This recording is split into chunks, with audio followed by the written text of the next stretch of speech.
the first physical strikes finally happen. Not with chaos, but with precision. For weeks, the world stood at the edge, watching warnings scroll across screens, listening to officials speak in carefully chosen words. Now, those words mean nothing. Because somewhere, far from cameras and civilians, a silent order is given. And the age of theory ends. Missiles rise from hidden platforms with no emotion, no hesitation. They travel faster than sound, guided by satellites and algorithms written years before anyone knew this day would come. Military bases are the first to feel it. Runways vanish in fire. Radar stations go dark in seconds. Command bunkers that were designed to survive everything discover that everything has finally arrived. These are not wild attacks. They are measured, calculated. Each strike sends a message, not just to the enemy, but to the world. This is no longer a warning. This is war. At sea, the conflict spreads across contested waters that diplomats argued over for decades. Now, diplomacy is replaced by steel. Warships move into firing positions as waves crash against armored hulls. Missiles streak low across the water. Explosions tear through the surface, sending pillars of fire and seawater into the air. Aircraft carriers launch fighters around the clock. Submarines, unseen and unheard, release weapons that change the balance of entire regions in minutes. No one announces these battles. They simply appear on maps, and then disappear again. Above it all, the skies fill with machines. Drones. Thousands of them. Some small and silent. Others large, armed, and watching everything. They patrol borders, cities, coastlines, and supply routes. They never get tired. They never blink. From the ground, people look up and feel something they've never felt before. The realization that the sky itself is no longer neutral. Cities are not yet the main targets, but they feel the shock. Lights flicker as power grids strain under sudden military demand. Factories stop mid-shift as fuel deliveries are redirected. Ports freeze as ships wait for orders that never come. Supply chains collapse quietly at first. Then all at once, fuel becomes scarce. Food prices surge overnight. Pharmacies run low. And suddenly, modern life, the kind built on speed and convenience, begins to slow and then fracture. Governments move quickly. Emergency laws are announced through broadcasts that interrupt every channel. Curfews are imposed until further notice. Borders close with no timelines, no explanations. Information becomes a weapon. What people see is filtered. What they hear is controlled. What they don't see is far more important than what they do. Social media goes dark in some regions. In others, it becomes flooded with conflicting narratives, each one claiming to be the truth. People don't know what to believe, only that something enormous is unfolding. Civilian life changes overnight. Not dramatically, but permanently. Work becomes optional. Movement becomes restricted. Survival becomes the priority. Families gather around radios and dim screens, trying to read between the lines of official statements. Some prepare quietly. Others deny what's happening, convinced this will pass. It won't. Because what the world has entered is not a battle, not a campaign, but a state of being. Total war readiness. Industries are repurposed. Factories that once produced consumer goods begin manufacturing components for conflict. Transportation networks are reorganized for military priority. Every nation involved shifts its economy, its laws, and its people toward a single purpose: endurance. This is the phase where wars stop being fought only by soldiers. They are fought by systems, by infrastructure, by populations. And once a world reaches this point, history shows us something terrifying. There is no clean way back, only escalation or exhaustion. And as the conventional war phase expands, one truth becomes unavoidable. This is only the beginning. Even without nuclear weapons, the damage is enormous. In fact, it is almost invisible at first. No mushroom clouds.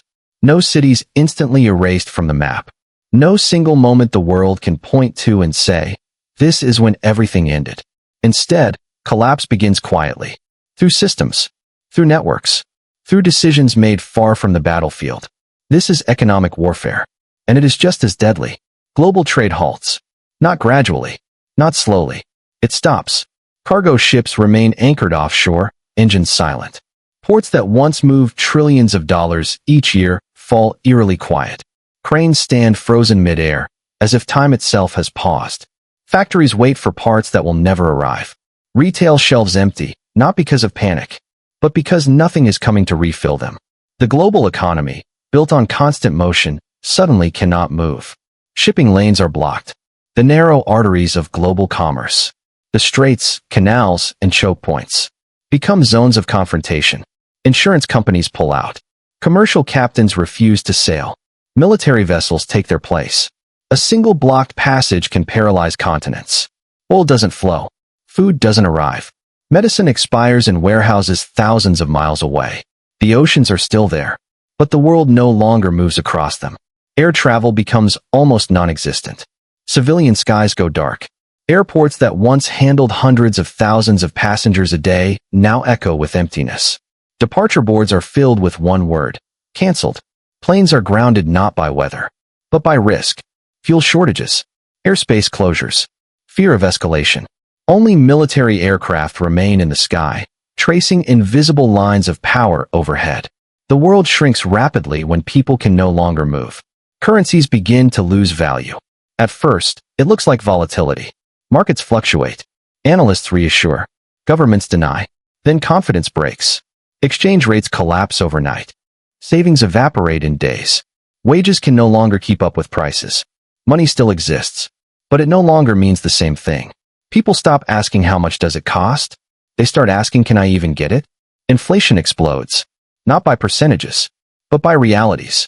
Food prices double, then triple, then disappear entirely. What was once affordable becomes unreachable. What was once stable becomes fragile. Entire economic systems, balanced on debt and trust, begin to tear apart. Governments print money to survive, and in doing so, destroy what little value remains. Entire populations fall into poverty within weeks. Not years, not generations. Weeks. Middle classes vanish. Professionals become dependent on aid. Cities transform as homelessness spreads beneath glass towers built for a world that no longer exists. This is not collapse in one country. This is synchronized failure across regions. There is no safe economy left to stabilize the rest. Technology-dependent societies suffer the most. The more advanced the system, the more fragile it becomes. Smart cities go dark. Automated logistics fail. Digital infrastructure collapses under cyber pressure and physical neglect. Servers shut down. Networks fragment. Data disappears. When technology stops, modern life does not degrade. It stops. No parts. No maintenance. No backups. Machines break and stay broken. Hospitals lose advanced equipment. Power grids fail without replacement components. Transportation systems shut down piece by piece. The world realizes something too late. Modern civilization is not resilient. It is efficient, and efficiency does not survive disruption. Economic warfare proves more effective than bombs. There are no ruins to rebuild. No single enemy to defeat. Just a planet full of systems that no longer function together. People don't die in explosions. They die waiting. Waiting for medicine. Waiting for food. Waiting for systems that used to work yesterday. World War III proves something brutal. Civilizations do not collapse only from violence. They collapse when coordination ends. When trust disappears. When supply chains fracture. When cooperation is replaced by survival. This is not a war of soldiers alone. It is a war against functionality. You don't need bombs to destroy a civilization. You only need to stop it from working. Stop the flow of goods. Stop the movement of people. Stop the trust in money. Stop the systems that connect millions of strangers into one functioning society. And once that happens, recovery is no longer guaranteed. Because when systems fail globally, there is no outside world left to help. No unaffected economy. No stable superpower. No neutral ground. Only fragments. Trying to survive in a world that no longer operates as one. This is the final battlefield of World War III. Silent, systemic, and devastating.